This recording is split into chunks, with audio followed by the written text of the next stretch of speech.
First things first, Adam. How are you? I'm good. I'm good. Yeah, it's been the sun is shining, and we're first gig down of this tour, Okay. and it went well, and I'm pretty excited about tonight. It looks like a nice little room, nice little kind of courtyard thing going on, so should be fun. All right. Before we get into the music and your upcoming debut album, I'd like to go back to the beginning. And now I read that your father used to work in a record store, Yeah. and you would go there to listen to music. Who were the artists that popped out when you went there? It was, yeah, it would kind of be like a birthday treat. He'd be like, take your pick. Okay. So I remember some of the crazy albums which no one else seems to listen to, which I got in my possession, was like this awesome Wishbone Ash album, Sure. which was just like guitar solo galore. So I loved it. But, he's a real punk rocker. He's my biological dad. So he's really punk.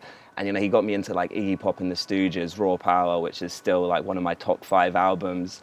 But it was actually like my other stepfather who raised me, who was more the folk influence. Okay. So whereas I've got this hardcore Cam the Night punk rocker as an old man, I actually while I love sort of heavy music, kind of more erring on the White Stripes sound. I think he was really trying to hammer it in, but I'm just not the biggest Sex Pistols fan, I stray more to like the Leonard Cohen-esque Bob D side. So yeah, it was just great. It was a free for all. So I was just picking, Nick Drake. He gave me that first record.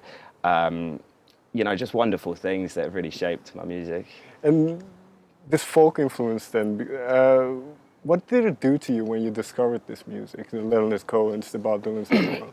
I think it's, I just get very moved by kind of those, whether it's a ballad about a really sad story. This is what I love. It's always this sort of Irish folk kind of storytelling, but always in a kind of minor key, which is just, clearly my ears just resonate to that thing. Because I've never been the biggest fan of like a big uppity song. I'd much rather, I kind of get excited and happy over sad music, which is kind of twisted, but it's, that's what makes me feel great, is when it's kind of folky.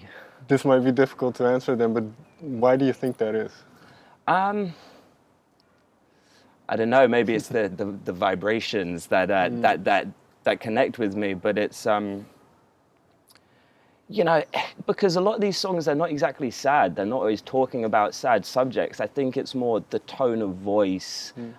Even like Johnny Cash, I wouldn't necessarily call him it's not sad folk music, but her, it's like the tone of his voice, the sort of the growl of it all. For me, you just can't do that behind a kind of disco major chord song, which has its time and its place. When I want to move my feet, that's fine. But like for me, as I consume music, it's usually alone, with your headphones in, and you want to really get into it. And I find I delve deepest along that kind of folky essence. And I read that initially you wanted to be an actor, but then music kind of took over. When was this? Well, around what age did music become prominent? Yeah, it was I wanted to act from about 3 to 13. Okay. And I think I just wanted to perform in some kind of way. Whether it was jumping in on the school plays and that, while my mum would make faces to me in the crowd trying to psych me out. I remember all that. And then I was about 13 and I was in a short film, which was like a dream come true for me. And then I saw that short film and decided I would never act again because I was dreadful. It was awful. And at the time, I just started sort of playing guitar. And I realized that, the guitar for me, it wasn't fake. And what I found when I was, reading a script was that, I was reading someone else's lines and it wasn't me. And I know that's the whole point of acting, but I wasn't actually connecting with it. Seemed so regimented, stop when the full stop is. And at the time, I was just really discovering guitar and not even writing music or anything, just sort of all right, cool. Instead of being in front of the camera, I'll just be at the back, slashing out, you know what I mean, on a guitar. So that was sort of the transition. I was around 13 and 14, and then I was like, you know what, music just seemed to come a lot more naturally. And I think it was obviously because it was in my blood and stuff, but when I started playing, it was just like, oh, cool, this is what I do, you know. Did you you mentioned kind of the words and then being able to connect to it? So did you start writing immediately? No, not at all. I never considered myself a singer, or like I started writing before I started singing, but I was dead set on just being a guitarist, you know, Okay. being the John Frusciante, being, you know, the Jimmy. These were the guys that like I was idolizing at the time. Sure. And the writing sort of started happening when me and my mates started our first band, which was this kind of like instrumental ensemble, very confused. We were sort of playing funk, rock, and we didn't have a lyricist, so we started getting these rappers to rap on top of it. And then we got two female vocalists, Rowena and Kate, who are friends of mine, to get involved, and they weren't writers. So at the time, I could sort of string lyrics together, like just hook choruses. So I would sort of give them a hook chorus to sing, and then the rappers would rap. And that's sort of how it begun. And all those early songs were really just like talking, you know, about what we were doing, like hanging out with my mates, smoking joints behind the park, you know, all these things like that was these kind of fun ballads basically, but about what you were doing when you were 15, 16, which was just like chilling out, like drinking, partying and stuff like that. So yeah, it was all kind of blasé and childish at first, and yeah, it's definitely become something a bit more now. And well, there's something I don't know if you want to talk about it, but I read in the bio that then your family situation kind of got shaken up a little bit. Yeah, I mean, yeah. Around that time, 15. So how did that affect did that vault you more into music in a way? Well, this was it. It was the discovery. It was my mum and my stepfather, who'd call him, but he wasn't. He was the man who'd raised me. And they just sat me down at an age where I think I was old enough to understand. And yeah, when they were just like, look, this is the situation. This man is not your biological dad. This is what biology means. There's a man who you are his semen, you know, as much as, and he's a person in your life if you want to get to know him. And of course, at that point, I was thinking, awesome, you know, more Christmas presents and birthday presents. It wasn't like some big emo moment where I got upset because by discovering this other father, who was one of 7 siblings who were all artists, creatives. I discovered I had 2 brothers in New Zealand, a sister in Wales. This whole extension of my life became, and obviously, because it was my stepdad who gave me a guitar first, and within the first week, I was better than him. I was just owning him, and I didn't know why. And then when you say, oh, hang on, here's your biological dad, who's you know, an old Camden punk rocker, that whole nature-nurture thing really became, you know, apparent. And I was like, I must have some nature in me, which stems from this biology. So I couldn't be happier that this thing happened to me in my life, really. And was your heart set on music from that point onwards? Kind of like you mentioned, it became a little bit bigger once you started singing yourself as well. But did you kind of think, okay, this is now what I'm going to do? This is kind of in my path. It's a hard thing because it's like it's such a dream. It's such a kind of fantasy and a thing that, you know, so many talented people really try hard in it, and we're talking about like the 1% that they even get to be in a position I'm in now, which is you know, such an honor. And it's weird because, you know, in my head I always knew I was going to be a musician, but when like my family were like, you have to go to university, I was like, well, why do I need to go to university? I'm going to be a musician. And they're like, oh, you know, you need this stuff just in case. And I went to university and I didn't write one song in 3 years. So I was like, for me, I was like, at a point, because it was like this disruption of all my old bands, all my sort of 16, 17-year-old bands, we all went to different unis. So that fell apart and I wasn't writing. So I had this sort of like life crisis of being like, damn, this really has put a kind of spanner in the works in my whole music career. But, you know, the paradox is at the time I was just hanging listening to music with one of my mates who ended up becoming my manager. So it was like, it was only from that experience and the people I was surrounded with, and just, you know, the general life growth. I mean, I haven't even really, maybe I think this is the first year I've considered myself like a real musician and stuff, because it's been, you know, such a slow, drawn out process. And yeah, there's a lot that goes in your head, but now it's all starting to feel very real, you know. What was the turning point then? Was there a moment where you kind of realized, well, people can actually find something in my music? It was almost, it's weird because everyone, like, I kind of get like, I don't take well to compliments sometimes. Like, everyone likes to be complimented, and it's so nice, but sometimes it's a bit cringy. So it's not like, it's like my mother would turn around and be like, this is so beautiful, and you'd be like, nah, don't listen to me, and people have always, told me what you're doing is really good, but I think it's almost like you have to believe it, and I think. And this is just part, I think, of me growing up and sort of developing as an adult and a person is knowing what it takes now, what I have to control in my life to because it's a big responsibility. People are expecting things of me now, and people have put in a load of energy and time and commitment to help me. So now I really want to help myself and give back by being like, you know what, if you take this seriously, if you smoke less and drink less and party less and just focus and write and create, then this could be a real, like, extraordinary life ahead of me. So I'm still processing the whole thing, It's, it's nice though. So is then kind of because you've been releasing music since 2014, I believe. So is this upcoming debut album now, is that kind of the first, well, I kind of know what I want now, and I... Yeah, no, it's probably the opposite. It's it's this album has been written over like the last 4 years. So since I started the Chelou project, because when I started recording as Chelou, I couldn't actually produce. I didn't know how to use Logic and any of these, programs to help recording. So it's taken me, the best part of 4 or 5 years to get my head around it. And I'm still a total novice, which I kind of like, because for me, I was always just like, look, I'm a guitarist and I write some lyrics and I can sing. Like, what does all this other stuff mean? And I know it, like, learning it and learning how to produce has allowed me to develop more as a writer. But also, by not being able to do those things, it put me into bed with collaborators like Maya and various people like that.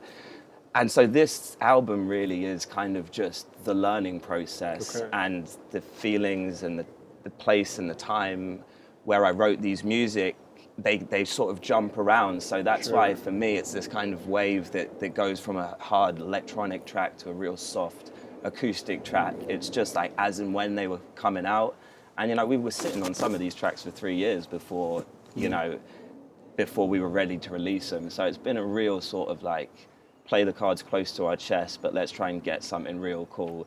And this is just a sort of foundational album for me. I just want to build more and more upon it and new worlds and things, Is there one song then that we can take as an example that ended up on the debut album that was very much a learning process, or something that you discovered through making that song?